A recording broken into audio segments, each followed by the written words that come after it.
ઉમેદવાર નિલેશ પહોંચી ચૂક્યા છે। તેમનો દાવો છે કે એમના એક સમર્થક જેમનું નામ પોલરા છે એ પહોંચી ચૂક્યા છે। મારી જે વાત થઈ બાબુભાઈ માંગુકિયા સાથે તો એ પહોંચી ચૂક્યા છે। એબીએફ કોપર જે એડમિટ થવાની હતી એ નથી થઈ। હા, વાત અહીંની કરીએ તો ઠીક આ જ જગ્યાએ નિલેશભાઈ હાજર હતા અને કેમ કે આ મુદ્દો છે ત્યારે મીડિયાએ નિલેશભાઈને સવાલ પૂછવાનો પ્રયાસ કર્યો। એ હકીકત છે વ્યવસ્થાના ભાગરૂપ મીડિયા અંદર એલાઉ નહીં હોય, પરંતુ અમારી પણ જવાબદારી છે કે હકીકત છે શું એ નાગરિકો સુધી લાવવું જોઈએ। જ્યારે નિલેશભાઈને પૂછી રહ્યા હતા ત્યારે પોલીસ કોર્ડન કરીને એમને અંદર લઈ જાય છે। સવાલ એ છે કે જો એક વ્યક્તિ, એક ઉમેદવાર, એક રાષ્ટ્રીય પક્ષનો ઉમેદવાર એની વાત મૂકવા માગે છે, મીડિયાની સાથે વાત કરે છે, તો રોકવાનો કેમ પ્રયાસ થાય? વાત એટલે નથી અટકતી।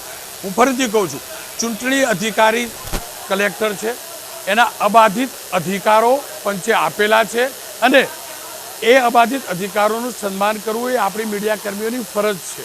એ હકીકત છે કોઈ પણ પ્રકારનો કિયોસ ન સર્જાય એ જોવું જોઈએ। પણ આ જે કલેક્ટર ઓફિસ છે ત્યાં કોઈ પણ પ્રકારની ભીડ નથી। હું ફરીથી કહું છું, કોઈ પણ પ્રકારની ભીડ નથી।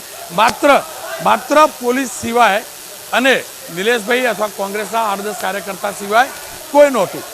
છતાં પણ જે પ્રકારે અવ્યવસ્થા સર્જવામાં આવે છે આપણે ચોક્કસથી સમજવું પડશે કે આપણે આપણી લક્ષ્મણ રેખા નક્કી કરવી પડશે। પણ એનો મતલબ એ ન હોઈ શકે કે કોઈ પણ પોલીસ કર્મી, કોઈ પણ પોલીસ અધિકારી મીડિયા કર્મીઓને અપમાનિત કરે।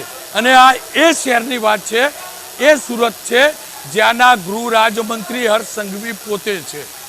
તમારા પક્ષના રેલીઓ હોય છે, કાર્યક્રમો હોય છે, ત્યારે શૂટિંગ વ્યવસ્થાની અંદર લો એન્ડ ઓર્ડરનો સવાલ નથી આવતો, ત્યારે નથી આવતો, મીડિયા કવરેજ કરે તો। અને જ્યારે કોંગ્રેસનો એક ઉમેદવાર એ જતો હોય છે, પૂછે છે, ત્યારે લો એન્ડ ઓર્ડરનો સવાલ આવે છે। સુરત પોલીસ કમિશનરે જવાબ આપવો પડશે। અહીંયા જેટલા પણ અધિકારીઓ છે એમને જવાબ આપવો પડશે। ધક્કા મારીને પોલીસે બહાર કાઢે છે। હું ફરીથી કહું છું, મીડિયાની ભૂલ એટલી જ હતી કે કલેક્ટર ઓફિસમાં પ્રવેશ કર્યો, પણ મીડિયાએ એટલે કર્યો કે જ્યારે ઉમેદવારી પત્રક ભરાતા હતા ત્યારે એ શૂટિંગ કરાવાતું હતું અને એ પ્રચાર પ્રસાર કરાવાતો હતો।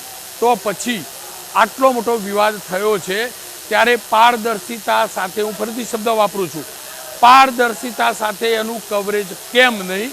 આ સુરત કલેક્ટર જવાબ આપે। હું ફરીથી કહું છું, કાનૂન વ્યવસ્થાનો સવાલ હોય તો ચોક્કસથી એક બાઉન્ડ્રી કરવી જોઈએ, અંદર એલાઉ ન કરવા જોઈએ। પણ જ્યારે એવું કશું નથી, કોઈ પ્રકારની ભીડભાડ નથી, ત્યારે કેમ આ પ્રકારનું વર્તન? અને વર્તન હું ફરીથી કહું છું, રોકવા એમનો જવાબદારી પોલીસને સોંપી હશે, ડીએમએ રોકી શકે, પણ એનો મતલબ એ ન હોઈ શકે કે ધક્કા મારીને બહાર કાઢવામાં આવે। ધક્કા મારીને આઈપીએસ અધિકારીઓ ખુદ તપાસદીન બને અને મીડિયા કર્મીઓએ ધક્કા ખાધા છે। આ હકીકત છે। હું ફરીથી કહું છું, સુરત પોલીસે જવાબ આપવો જોઈએ કે એમની કાનૂન વ્યવસ્થાની પરિભાષા છે શું?